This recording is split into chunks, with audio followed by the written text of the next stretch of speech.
My name is Anthony Samson Ayomikon, a volunteer member of the Ayolaba Empowerment Foundation and also the team lead of the community department. Join me as we go through our amiable speaker. Mr. Nelson Idumeto is not just a rector who sells land or homes. He's a wealth gateway partner who helps young families, individuals build legacy by educating them on smart real estate choices so that they can finally break the cycle of rent and regrets. He has helped hundreds of young professionals in various fields secure profitable real estate investment that is generating for them awesome returns. He also, with a background in a mechanical engineering from Yaba College of Technology, and he asks for helping people and organizations find the best ROE in the real estate market. Mr. Nelson is a driving force in the industry. Mr. Nelson, in part, goes beyond real estate. He is a dedicated advocate for young professionals, speaking at prestigious institutions like Yaba College of Technology and sharing insight on early investment. As the convener of an annual event, he unlocks the secret of real estate investment and encourages the youth to embrace financial wisdom. Our speaker achievements are numerous, including being honored as the best salesperson of the year. He is also an accomplished author with books like 30 Dispensable Truths You Should Know Before 30s and 10 Untold Places Money is Hiding, inspiring readers to build financial success. Mr. Nelson's commitment to growth is evident through his education, having a study at Word of Faith Bible Institute and Daystar Leadership Academy. He is an active member of influential mentoring networks like the Fela Durutoye Leadership Network, Fela Durutoye Tribe, and the Niyi Adesoya Mentoring Forum. His dedication to learning extends to his studies at the International Business and Management Institute. Beyond his professional pursuits, Mr. Nelson's love for family and faith is unwavering. He is happily married to Inena Oragwa and blessed with children, making his journey a testament to power of balanced success. Connect with me, Mr. Nelson Dumoto, and be part of a network of visionaries shaping the future of real estate and investment. Join me on this mission to help you achieve your financial objective and build a brighter future. Join me as we welcome Mr. Nelson Dumeto, our speaker for today. Thank you. Our speaker, over to you, sir. Okay, thank you so much, Mr. Anthony, for the citation of our speaker.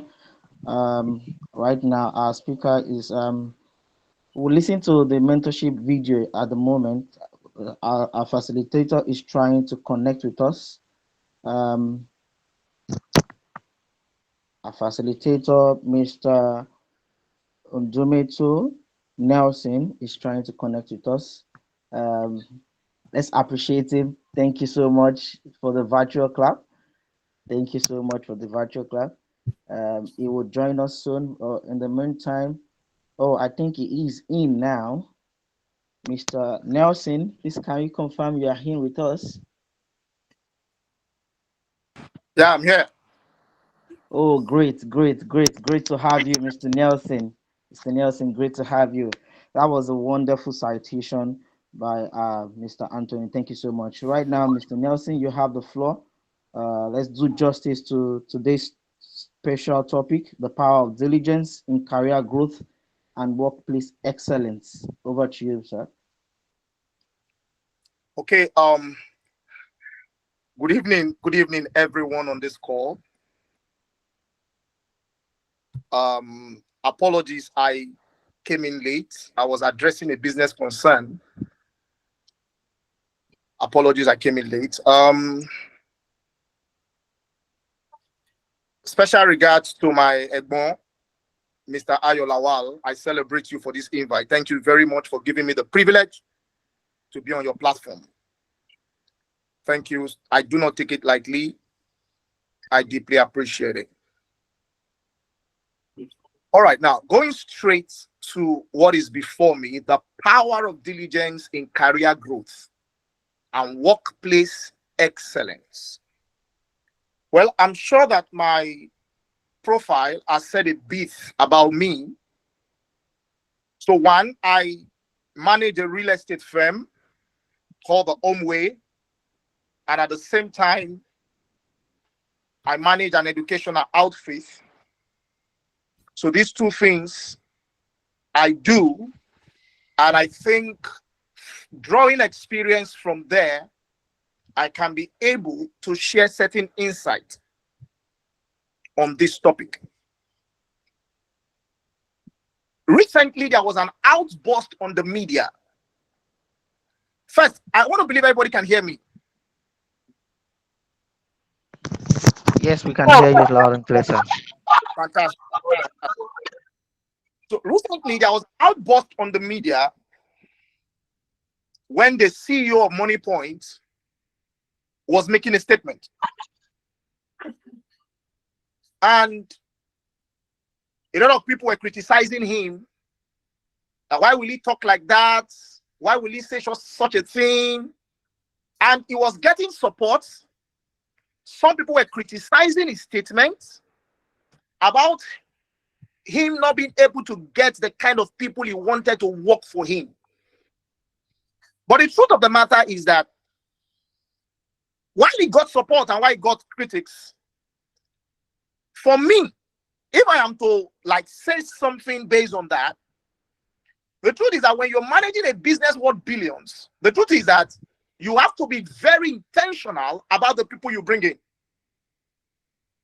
Because if you're managing a business in billions and the business is on global stage, you cannot come to a global platform and begin to play small, thinking that, yes, you are from Nigeria and therefore you should play like no. If you're on a global platform, you have to act globally. The kind of people you bring into that business must meet global standard, irrespective of the country you are operating from.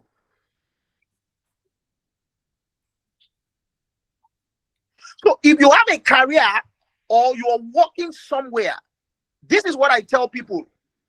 First thing first, it is first you before any other thing. And growth has to be a daily thing which you have to become intentional about. For me as a person, I have certain regrets. Because there are things that I should have pursued few years back that I neglected. And you know they say age don't wait for people. So if there are certain things that if you don't do them when you're supposed to do them, and you go past that age, do you understand? You begin to have certain regrets, but it is better late than never. So rather than relegating it to the background, all right, then you now become intentional about pursuing it. So growth has to be first you as an individual. Because if you don't grow as an individual, you cannot come into a place to begin to implement it. Yorubas used to say something. They say, whatever a bird eats is what the bird flies with. So if you are not growing as an individual, do you understand what I'm saying now? You're going to have a problem, especially when you meet people who are growth driven. And that is where diligence comes in. For the Christians here, there is something written in the Bible which says that, "Fear thou a man that is diligent in his business, he shall stand before kings." Permit me to take you through the social media space. Check out most of these skit makers that you see. You might call them crazy. You might call them mad. But if you understudy them, you will see the kind of work inputs they put into what they do. And I'm going to call names. Look at somebody like Kataife. See the kind of energy that guy puts into what he does.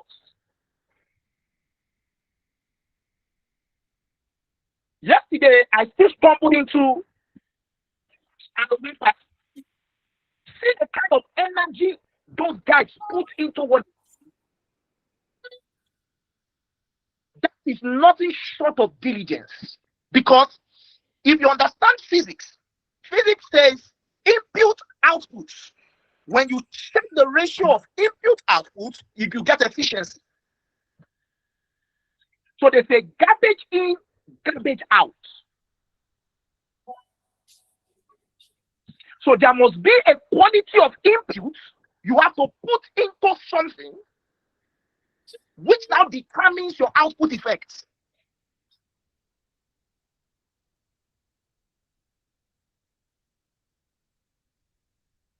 So look at those guys. Recently, I sat down and I started studying some greatness. First, I started looking at the lives of Bishop David Oyedepo. I started looking at Tony Elumelu. I started looking at some of all these billionaires. And I told myself, sometimes it's easy to claim, but there is always a story behind the glory.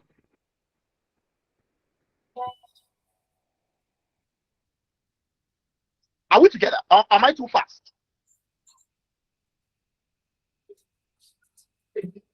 We are together, sir. We are together, sir. Good. Fantastic. So I want We are to be together.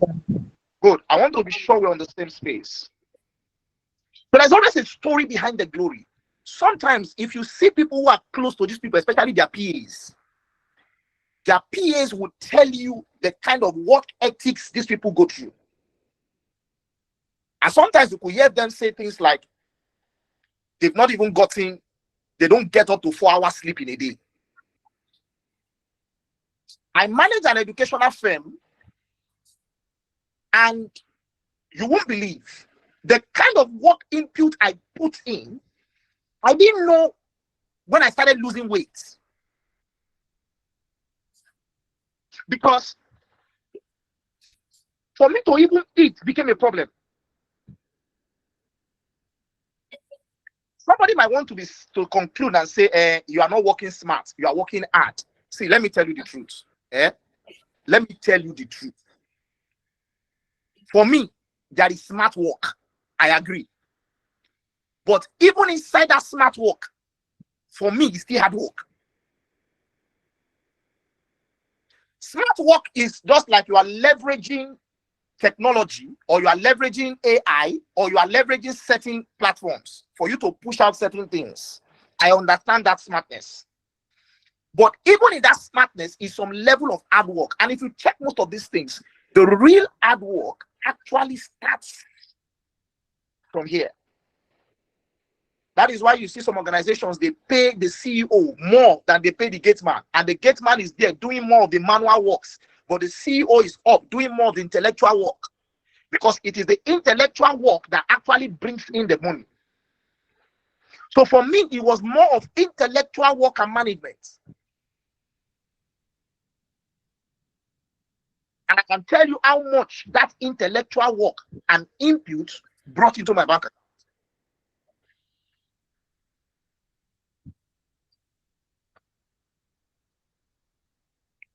The essence of all these things I am saying is simple. One, nothing comes easy.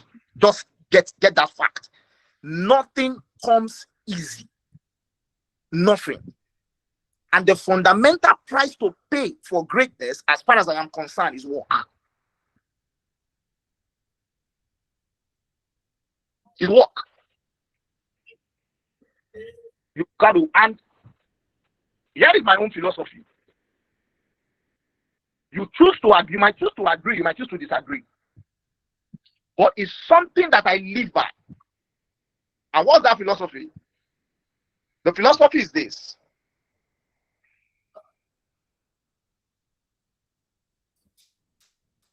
Are we still together? Yes, please. Yes, sir.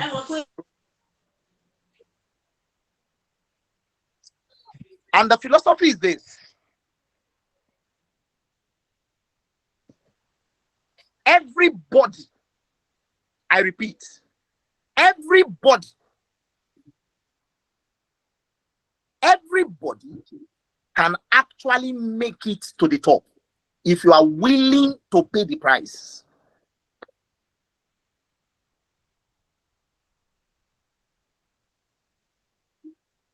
Now, let me give you this short analysis. Free tribe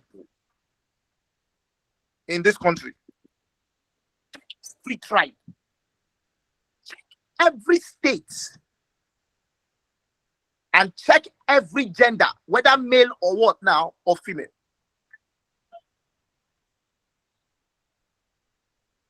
There is no state you will enter in Nigeria today that you will not find the rich and you will not find the poor. There is no tribe you will see in this country today that don't have the rich and they don't have the poor.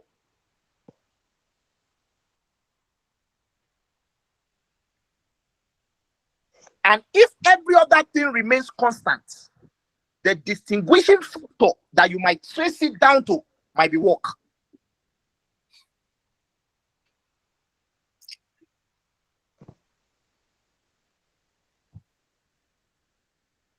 That's the distinguishing factor. Whatever it is that you do, you work in a place, you own a business, go back to the drawing board and retrace the work ethics. I'm not saying don't find time to enjoy yourself. I'm not saying that. I'm not saying don't find time for any other thing, but retrace your work ethics. You will see the output, just that retracing of your work ethics will bring for you.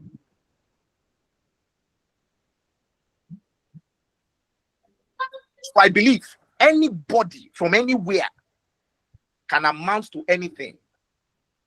And one of the factors that you need, aside other factors, is work. So work is an ingredient that is actually needed for success. And that work is synonymous to diligence. So why do you need diligence? You need diligence because diligence will distinguish you. In your office where you work, you will see some people undergoing promotion. I tell you a story. My wife's younger sister works with Access Bank. And then I was discussing with her, and I said, see, if you work in the bank will give you targets. And I told her, I said, see, if you do this, do this, do this, do this, do this, you will be distinguished. And she took my advice. Recently, she sent me a message that she has been promoted because I told her to take certain courses. And she did it. And when she presented the document or the certificate to the company, within a space of time, she was promoted. That's part of diligence. But let's tell ourselves the truth. It is easier said than done. It's easy to say. Do you understand? But to do it, they will say the spirit is willing, but the flesh is weak.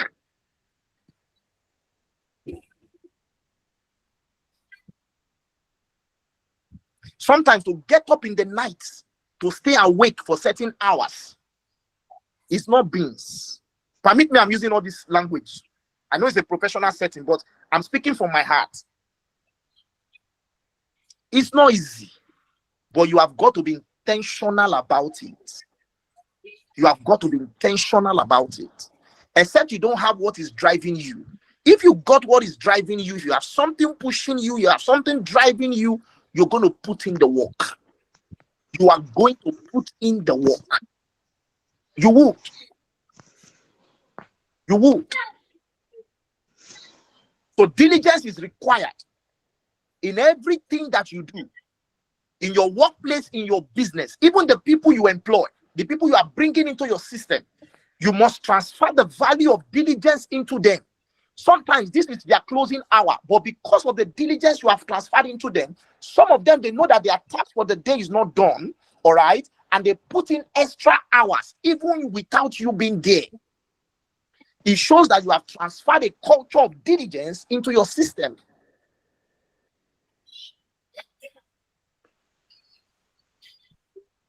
And somebody might be quick to ask, is it only diligence that makes the distinction? No, it's not only diligence that makes the distinction, but diligence is part of the ingredient that makes the distinction.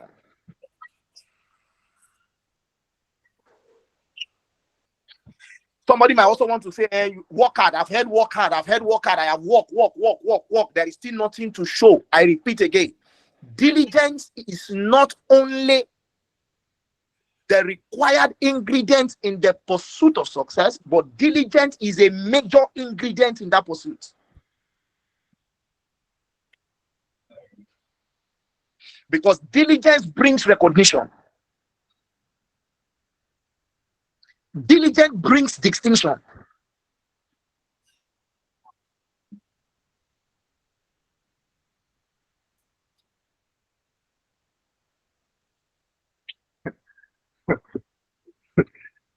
So diligence has a lot of advantages.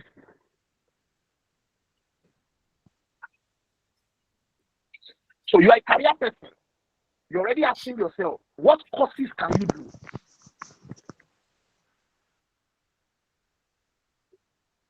What courses can you do? How can you go extra mile to achieve something? Let me tell you something. I have people who work with me.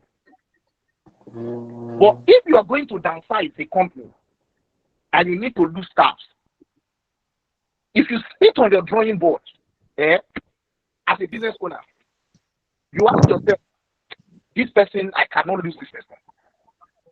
Hey, rather than let this person go, I would rather let this go. But you see this person, I cannot. If you go back and check it, there are other things you will check, but go back and check the work ethics of that person. If the work ethic of that person is linked up to your bottom line, you can't lose that kind of person. For instance, you have a salesperson who generates numbers for you daily or monthly.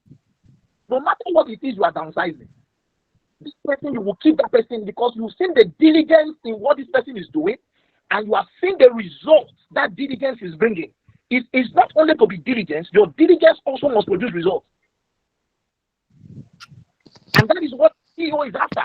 So you're working in a company, and then you are being diligent, but your diligence is not being converted into rewards, or your diligence is not being converted into results. Your CEO does not see it as you are doing anything. Because for him, the business must survive, and if the business must survive, he needs the money, and he needs the numbers. So if you have a CEO, you see somebody bringing in the numbers, no matter the downsides you are doing, you would try everything to keep that. Because you are seeing the results of this person's diligence. Now, I sell real estate. That's what I do.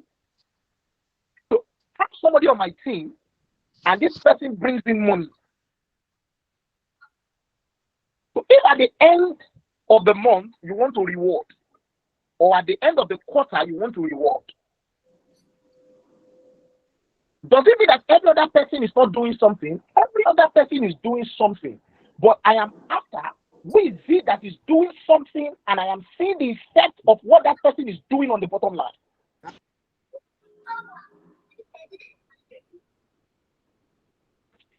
Then, based on that person's effect, it now determines what the person gets. For other people, you would encourage them. And what you are doing to this person now serves as a motivation for them too, to increase whatever it is that they are doing. There, you see diligence bringing in distinction. And so when I go to other places and I see people collecting cars or people winning trees or people winning stuff, even to me as a person, it challenges me. So sometimes you go and understudy that person. What is this person doing that I'm not doing?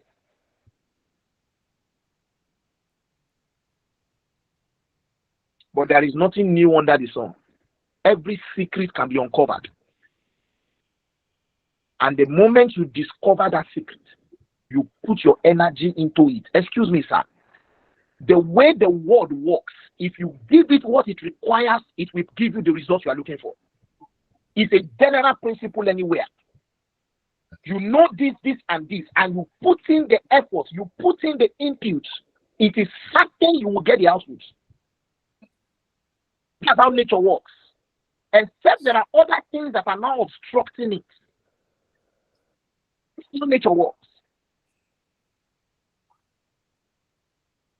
That's how nature works. Now, in summary, because I think I have another meeting. In summary, this is what I'm going to say in summary. And then if I have questions, I will take questions. But this is what I want to say in summary. One,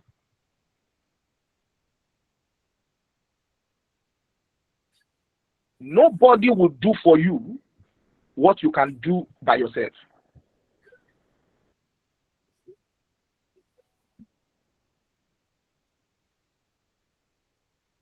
Recently, I was looking at my first son and I sat down. I said, I knew when this guy was born, he was depending on us for everything he wanted and he was doing or he was going to do.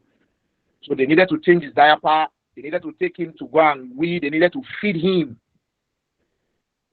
But as growth comes, he's now getting to the place of independence. That's how nature works.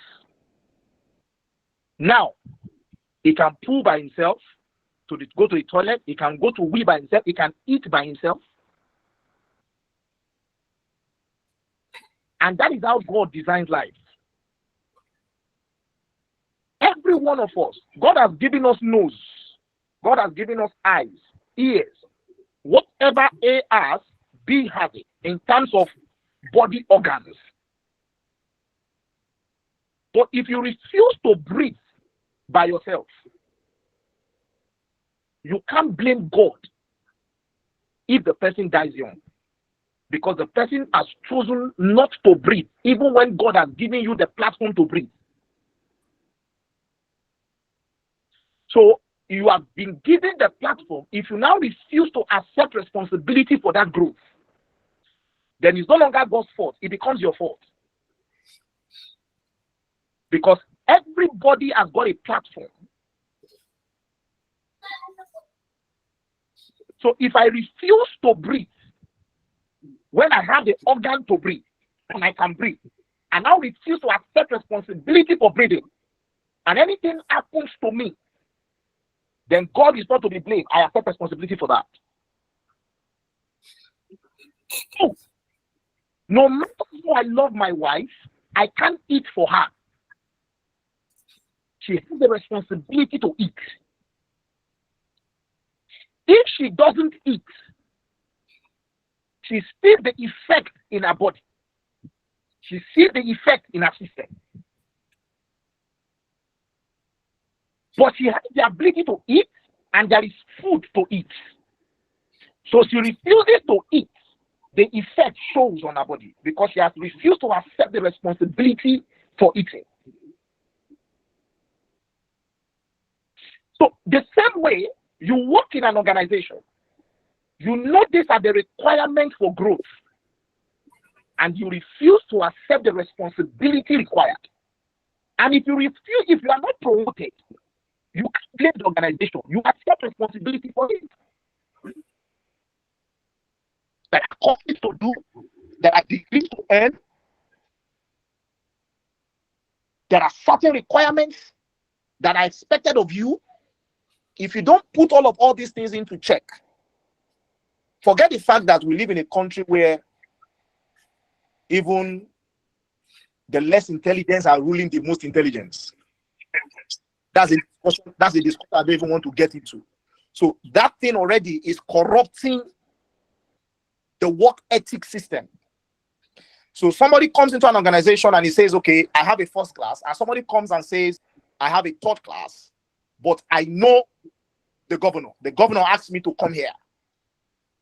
And then you have a first class. And because of who sent that person, you are told that there is no more slot for you. That this person has taken the slot. But if you run your own company, no matter who sent who, even if you are going to accept that person, you as a CEO is checking who will give me what I want from these two. Except it's a government organizations where they can say, okay, oh yeah, you come, enter there and go and stay there. But if it's an organization that is profit driven, you know that if I get this person in, this person will not give me what I want. You bring this person in. So that corrupting is already corrupting our diligence value. And somebody says, so why work when I can get it through this thing? Please let me tell you the truth, sir. There is no work that is cheap.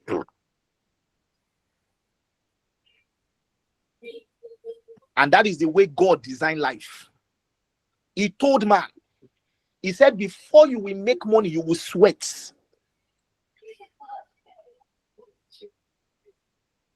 Let's not get into religion where they tell you give. No, let's not even go into that. The fundamental principle for wealth creation is tied to work.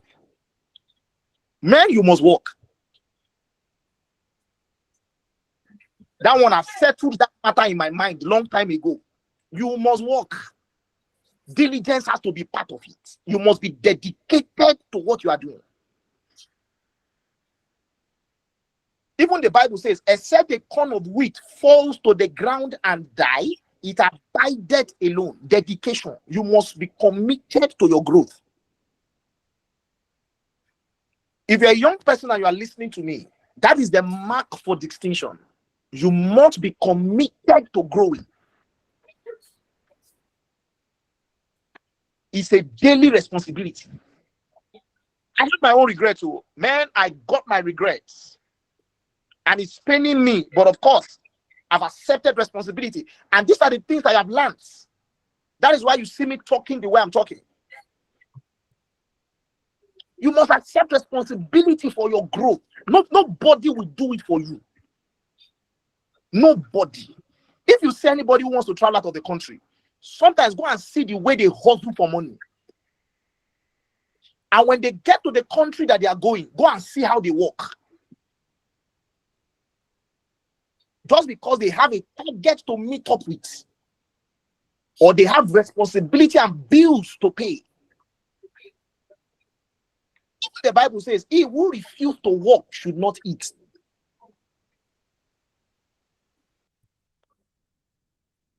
Hard work is fundamental. No matter what you do, even if it's hook up the person is doing, is work. Go and check how those girls work. If it is skit making, I was amazed when somebody was saying how much they spend on a skit. See the way those guys behave as if they are mad. Yet they try to put out content every day. Man, it's diligence. Sometimes we look at the content, we laugh, but they are rolling in the millions. They are rolling in the millions in their diligence. So if you're young and you're listening to me, whatever your age category, I believe diligence is required. If you are within 18 to 35 and you're listening to me, I made a very serious mistake within that gap. If you're listening to me, please accept responsibility for work. Because as you grow, age begins to tell on you.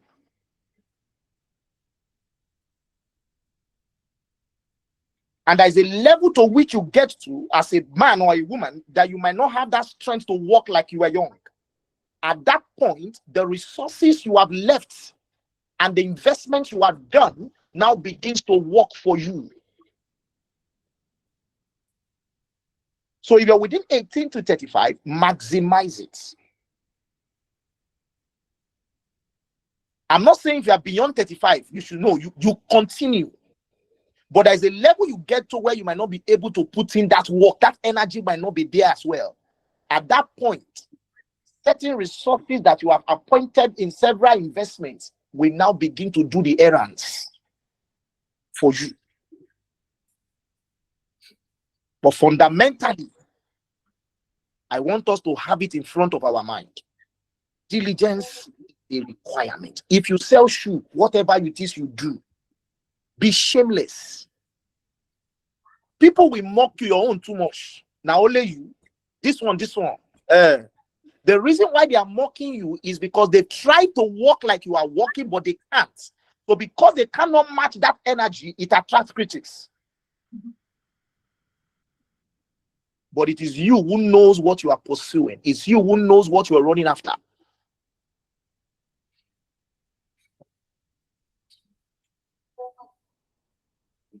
Work is a requirement. It's a fundamental. That's how God created it. That's why they tell you even in Freetown, there is nothing free in Freetown.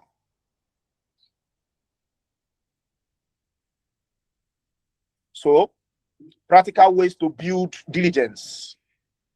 Let me just take this and then I stop and take questions. Practical ways to build diligence. I'm sure you can see that on the screen. Yes, please. But hold on, no. It's just like as if I'm running. Let me even pause. I don't know. Some of the things I'm saying, if you have learned one or two things, just type it out. Let me just see. Let me be sure that I'm not just talking to myself.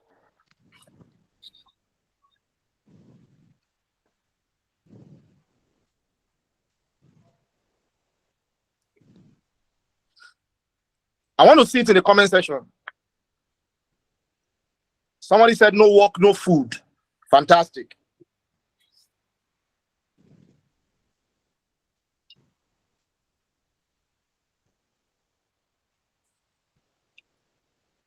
Work is a requirement for diligence. Accept responsibility for work. No food for a lazy man. Fantastic. You must be committed to growth. Fantastic.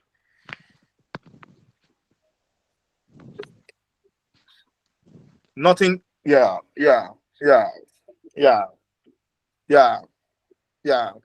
Nothing free even in Freetown. Diligence. Yeah.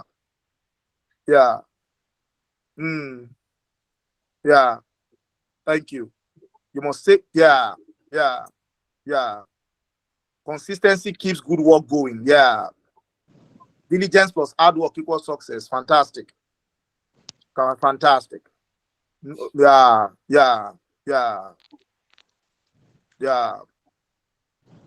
Okay. Let me quickly say this and then I allow questions to come in. How do you become diligent? How do you become diligent? This is my own philosophy. This is what I have learned.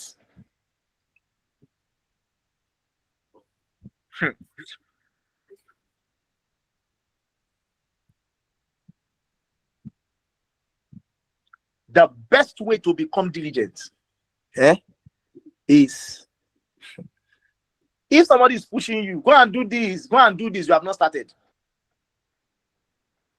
It has to take an internal conviction. Nobody will tell you. You will be the one to tell yourself.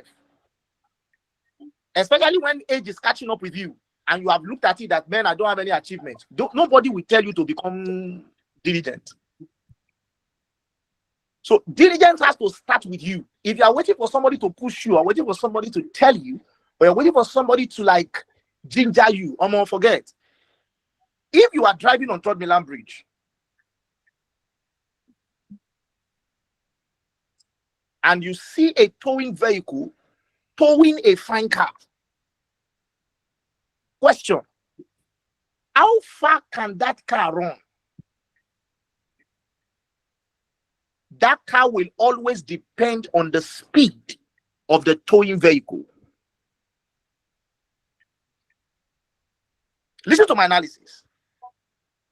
But do you know that even in that car, the car has the ability to run by itself? It has the internal mechanism to make it move.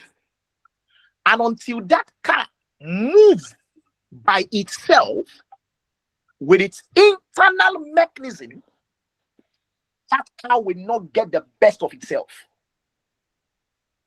Because it is in the moving that the car begins to overtake.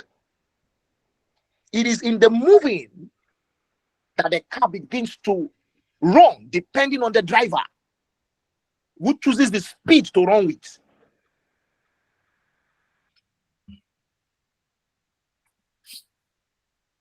So nothing pushes you like an internal drive or an internal vision. You can't depend on motivation. Motivation, 24 hours, 48 hours, motivation will fizzle out. And you are back to square one. But if you have something that drives you personally, and this thing you have a belief on it, nobody wakes you up. You move yourself. Even when you don't feel, you still encourage yourself to move. You don't depend on motivation. Motivation will have its place, but it will not. So it takes an internal drive and a self-conviction to tell yourself, bro, I need to wake up. Then you can get motivations as like byproducts while you are moving. Byproducts just to encourage you while you are moving. But with or without motivation, you move because there's an internal drive that moves you. Nobody needs to ginger you. You are gingering yourself by yourself.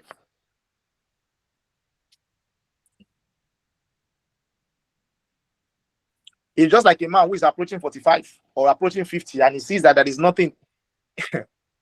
If you go and meet that man and call that man and sit that man down, he will tell you that I don't have a land. I don't have anything. What can I do? His brain. That's why most of them at that age begin to develop BP.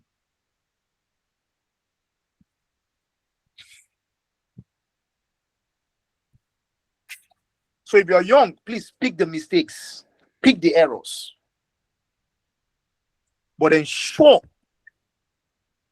that you are working and you are doing the right work. You are working hard, you are working smart. Combine.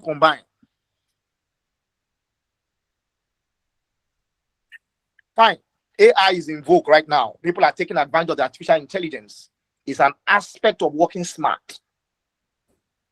You combine it and you're doing what you're doing and you are moving. You'll be shocked. By the time you get to a certain age in your life, you will see how life will be so good to you because you accepted responsibility earlier. Do you understand? So I think for me, I have said what is most important. They can tell you be disciplined, be habit, all those things is not as important as you sitting down and talking to yourself. It's just like a girl who is in love with a guy. You know, you don't advise a girl who is in love, or you don't advise a guy who is in love. They will not listen to you. The only time that girl begins to have sense or understanding is when she sits herself down and now begins to see reasons why she can't continue with this guy. Or certain experiences happen that now makes her see. But if you are talking from a third party, leave this guy is cheating on you. That one does not even bother them. As long as they are in love with the guy, or the guy is in love with the girl, you can't advise. I mean, I've even stopped advising.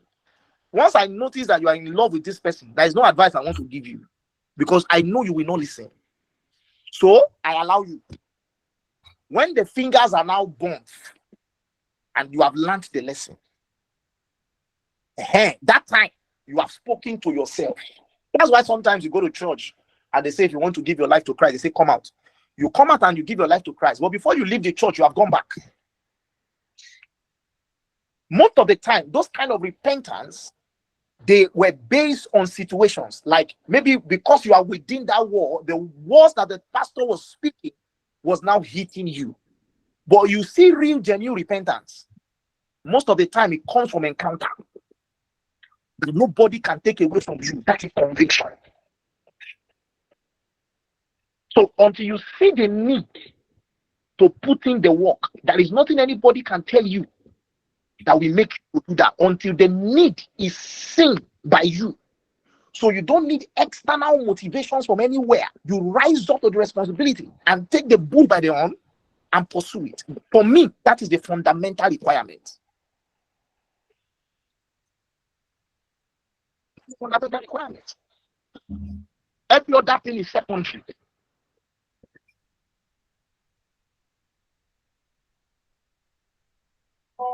Am I complicated? Yes, please. So I think I'll rest my case here. And then if I have questions, I'm very sorry if I didn't follow the slide. I'm so sorry, because most of the time when I talk from the heart. I talk from the heart. I talk from inside. Even me that I'm talking to you, it's not as if I've achieved everything that I want to achieve. No. Some of you on this platform, you might have more money than I have. Do you understand? You can see me on the road tomorrow night. I'll be trekking and refuse to drive. You understand? So it doesn't mean that because I'm talking to you, I have achieved more. No. Even some of you listening to me on this call, you might have achieved more than I have achieved. But if you go back and still go back and check those things that you have achieved, you will see some of these things that I'm saying. You will see them in application.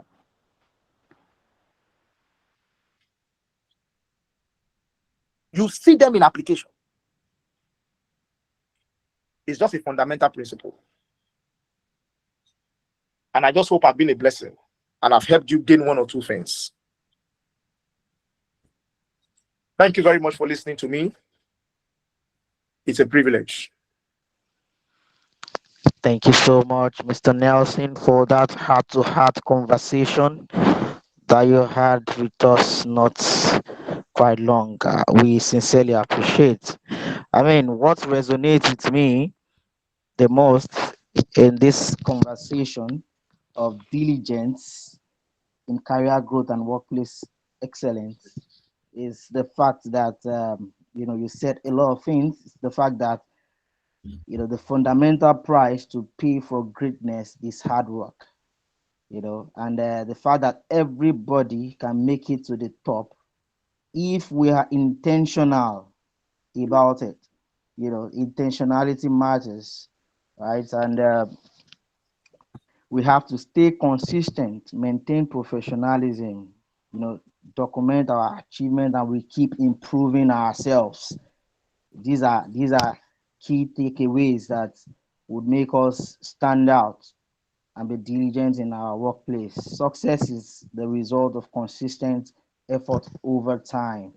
I mean, those are great things that will keep on resonating with us even after this webinar. It is so good to have you. Nobody will do for you what you cannot do by yourself. Everybody has a responsibility for growth. Personally, you must be committed to growth. These are takeaways that we cannot overemphasize. Thank you so much. And lastly, the key things I would hold on to is that we should remember that hard work is always a product of value. It produces value. Diligence builds trust and opportunities, right? And consistency creates the long-term success. Diligence plus hard work plus smart work will give us the success that we so desire. Thank you so much, Mr. Nelson. That was a great heart-to-heart discussion. If you have would take questions and from us now. Have questions you want to ask, you can raise your hands or you unmute yourself and ask Mr. Nelson. I would also take questions in the chat box for Mr. Nelson, but I don't know. Let us have those that want to ask questions now. Unmute yourself, ask questions directly so Mr. Nelson can do justice to that. Then we'll now take the questions in the summary in the chat box.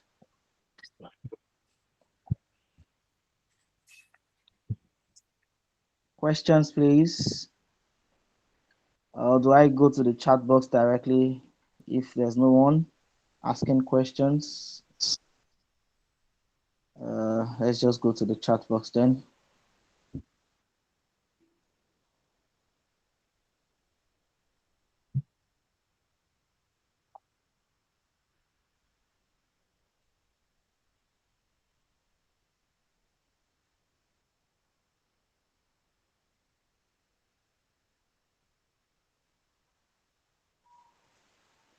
Okay, the first question I have here for Mr. Nelson. It says, how do you manage colleagues that take advantage of your diligence and see it as a normal thing? And how do you work diligently with bosses that is biased regardless of what you do? She favors others and not you, even with the results and visibility of your work. That's the first question. Okay. Please, I would love to take the questions as they come. Okay. Do you understand? All right. So let's take the first one then. Now, I really don't understand what you mean by colleague taking advantage of you. Do you understand? But if it is what I'm thinking, which is the fact that because they know that you are hardworking, when they have certain works to do or they didn't finish that certain work, they will now push it to you that you should please help them. You understand? If that's what you're saying, that they take advantage. For me, again, it's now two ways, actually. And what do I mean by two ways? Number one is, I'll try to be very fast. Number one is, see, just know that anything that you are doing, you are not doing it for somebody. You are doing it for yourself.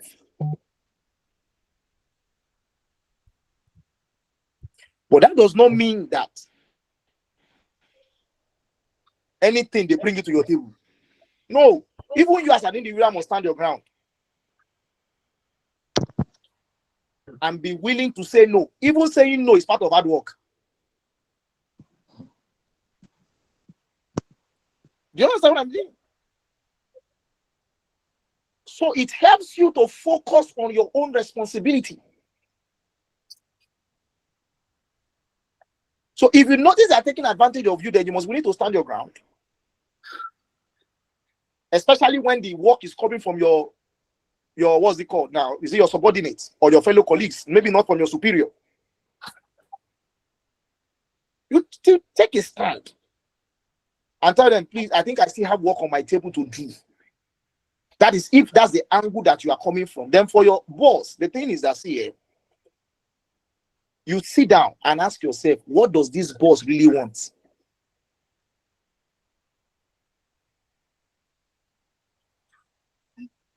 Fine. For you to say that maybe it does not recognize your hard work, let me tell you the truth. Most of them recognize your hard work, but they will not talk. But it's not left for you to like, okay, what exactly does this man want? It's just like two people in a relationship. They have love languages. But you are particular about a particular love language, which is not the thing this person really wants. But you are doing another one. Do you understand what I mean? So if you find out what the boss really wants and you stick to it, let me tell you something. There is no office where politics is not played. Hmm. There is no office where politics is not played. That was why I was saying something earlier. I don't know if you heard. There are people in your organization, you are the workaholic, they know you as work. But there are people the boss is closer to than you. Sometimes what they have simply done is that they've identified what this boss likes and they are intentional about it. So imagine you now combining that thing that you think the boss likes with your hard work and see the tremendous value it projects, depending on what it is. So, in parentheses, if it aligns with your value system,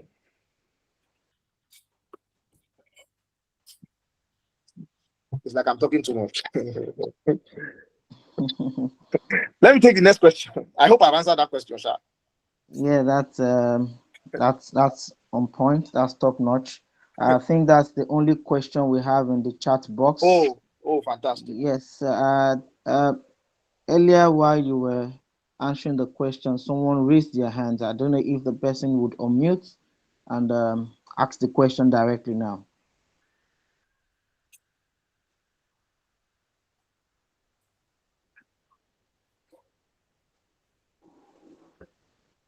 Okay, I'm waiting. Okay, so is there anyone that still wants to ask Mr. Nelson any question? And I hope Mr. Nelson has done justice to that question from healthcare professional. I think there's a question in the chat room. Okay. Okay. Miriam is saying, how do you manage the people that make use of your work for themselves? How do you go about being diligent, but your boss is making you look like you are doing nothing, yet giving you more work? Okay, let me answer that question. The question is 3 in 1. Exactly. But can you just take it again? Let me be sure that I'm answering the question rightly. The first All one right. is, How do you manage the people that make use of your work for themselves? in what sense? Well, if I should try to answer that question with the way I'm assuming it, is maybe you did a design and then somebody took your design and is now using it. Two ways to look at it. Number one, if somebody can use your work, it shows that you are good at what you do. Number two, I don't know the kind of work it is, but I feel that every of your work must carry a trademark or a logo that cannot be edited. So that anywhere it appears, it's being shown that this is coming from this person. No matter the editing, it can't go. So if people now begin to push your work out, I think the reason why it's a concern to you is probably because it's not being tied back to you that you were the one that did it. Because everybody wants his work or our work to be out there. But even if you are going to use it, at least refer to me that at least you got it from this place. So using the work is not the problem, but I think you feel that you are not being the glory in a way is not coming back to you. So if you want the glory to come back to you, then there are certain things you have to put in place so that no matter where the work gets to, they know that this thing is from you. That's number one. Then what's number two question? how do you go about being diligent, but your boss is making you look like you are doing nothing, yet giving you more task? Now, let me even tell you the truth. I said this thing before. Your boss knows that you are diligent. If he knows you are not diligent, why is he giving you more work? Mm-hmm.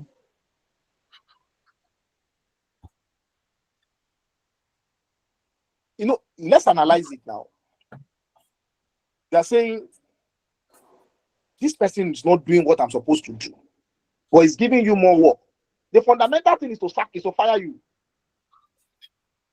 But why is he giving you more work? I feel it's because he knows you can do it. Do you understand? But should I now kill myself with work? That's not what I'm saying. In such situations now, you put wisdom. Do you understand? Probably. I've seen organizations like that. In fact, even in my office, as long as I know that this is the person that can do this thing, I will push it to that person's table, no matter the volume of work that person has. But I feel that your boss, at least, should be able to Omo, you are trying, but please, at least there should be a form of encouragement. But we have different kind of boss. Some of them know, but they feel that if I begin to tell this person, he might begin to feel too important, or he might begin to feel you understand? So you're like, no, let me keep it to here. Let me make him. But the truth is that even that pressure you are getting is even making you better, because you don't even know the alignments God is putting your way. There are certain places you will find yourself in future where that pressure will be required. And it is that pressure that will keep you in that future job. It works like that. There are things that I have ventured into where I drew strength from where I was coming from.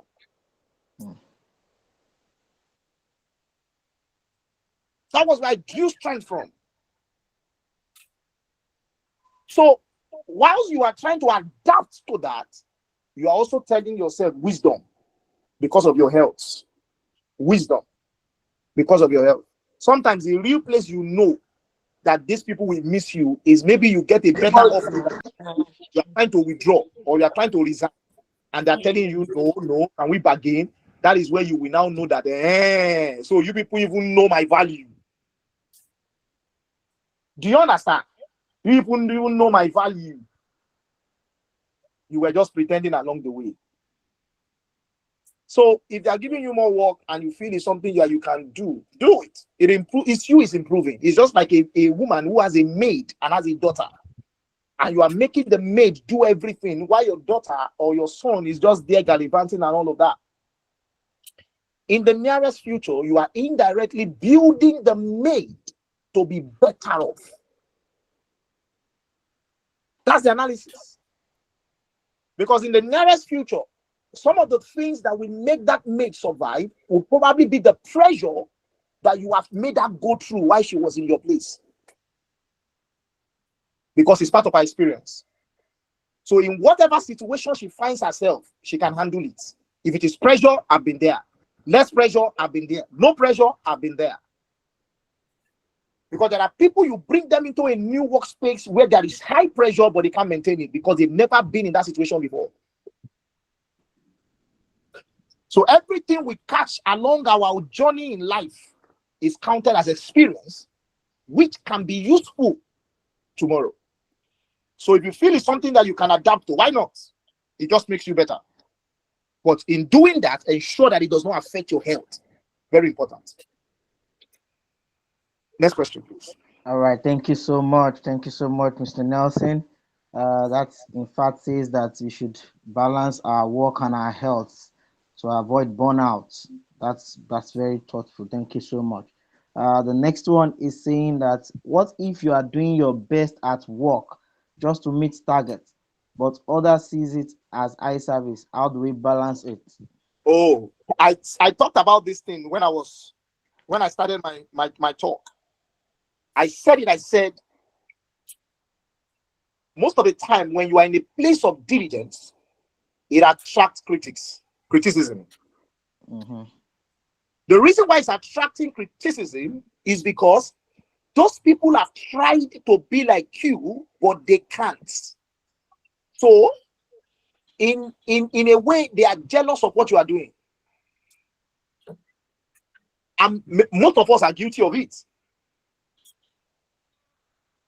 Isiole, you calm down now. What's all about these things? But the truth is this. The truth is this. Their criticism or their lashing out that is eye service is eye service. Let me tell you what they're trying to do. They are trying to bring you to their level, where all of you can sit down and be at the mediocre stage. But they've seen that you have gone past them, so they're uncomfortable with it. Continue doing what you are doing. The output will tell. The output will tell. Sometimes output might not be overnight, but as long as the earth remains, seed and harvest will not pass. That once there's a seed, it must produce an harvest. That one is sacrosanct. Next question, please. Thank you so much. I'll be taking the last question for the day. This is from Anthony, talking about what your boss likes. What if it's not in line with your moral value? Let's say your boss likes gossiping about others. What do you do? Yes, while I was talking too, I made mention of that. I said, whatever it is that your boss likes, if it does not tamper with your own values, do you understand? Now, again, wisdom is profitable to direct. In such situations, what I can just tell you is apply wisdom. Because one, you need your boss. You understand what I mean? So if it doesn't apply to your value that you are not a gossiping person, that there are ways you intelligently manage a situation. I take for instance now that you are a lady and then the boss is trying to is trying to make advances at you. Of course, it will be so unwise for you to bring out your hand and slap him. What are you doing? Give me, that kind of stuff. Mm-hmm. But if you're wise, there are intelligent ways you can quickly maneuver that situation. Do you understand? And then you come out of it. Even your boss will know that you are intelligent.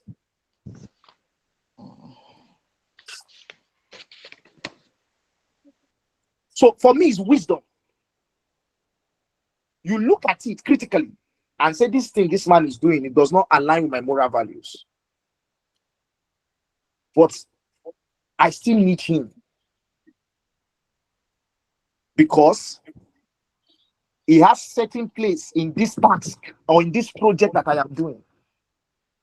It's just like you are in school and your project supervisor likes gossiping. And you know that he's the one that has to clear you. And then you say because he likes gossiping, you are not going to be going to his office to go and present your project. Sometimes you sit down there, let him say everything he has to say. You might not utter a word. You just think, oh, really? Oh, fantastic. You are just listening. You are not saying anything. Sometimes gossipers just means who wants to hear them say whatever it is they want to say. Mm-hmm. And as long as you are not adding one input to what he's saying, for some of them, at least you have heard them, but you have not uttered the word.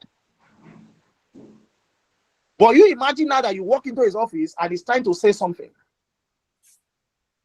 And then you're like, sir.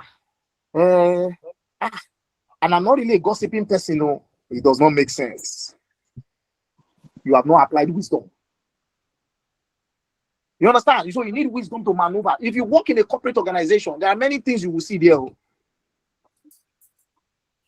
But you have to be smart with whatever it is that you are doing. Wisdom is profitable.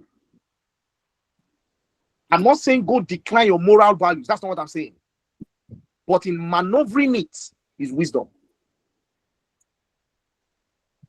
That's all I can say. All right. Thank you so much, Mr. Nelson. That was spot on. That was a very heart-to-heart discussion we've had today. Um, thank you so much. Can see let's keep bringing the emojis coming in. Thank you all, thank you all. Let's appreciate Mr. Nelson for the time. Thank you. Right before our vote of thanks by Mrs. Oluwakemi, we have a short video to share about the Ayolawal Empowerment Foundation. Do you know any community around struggling and in need of help? Maybe they lack water or basic resources. The Alawal Empowerment Foundation is reaching out to you.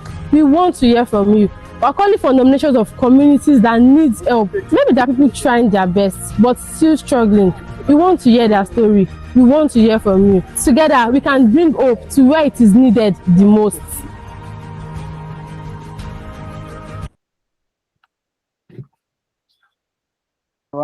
All right. Thank you so much, Mrs. Oluwakemi. Can we have a vote of thanks for today?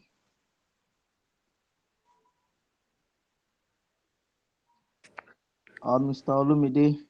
Good evening, Olumide Kaoru. everyone. Oh, great, Mr. Oluwakemi. Good evening. Good evening, everyone. My name is Oluwakemi, and I am a volunteer member of the Ayolawal Empowerment Foundation in the Educational Support Department.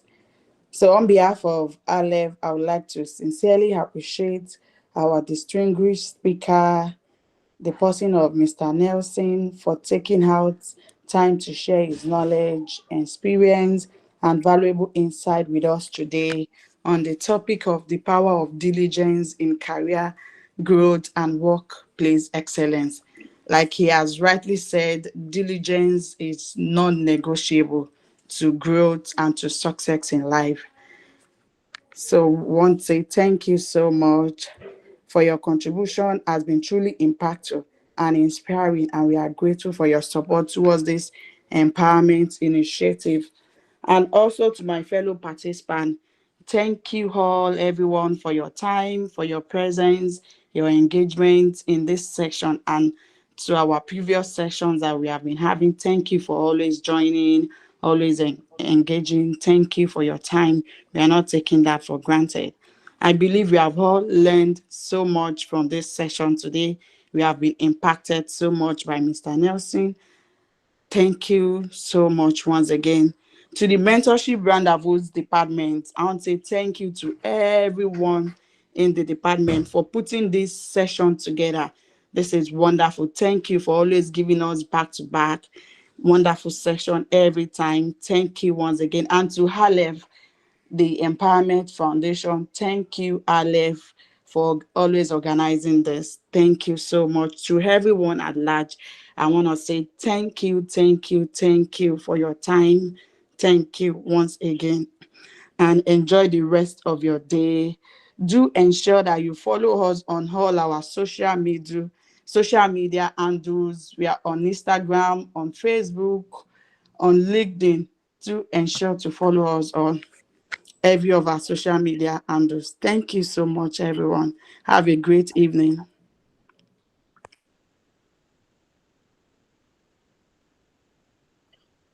Thank you so much. Thank you so much, Mrs. Oluwakemi. Um, it's been it's been an insightful moment. Thank you all.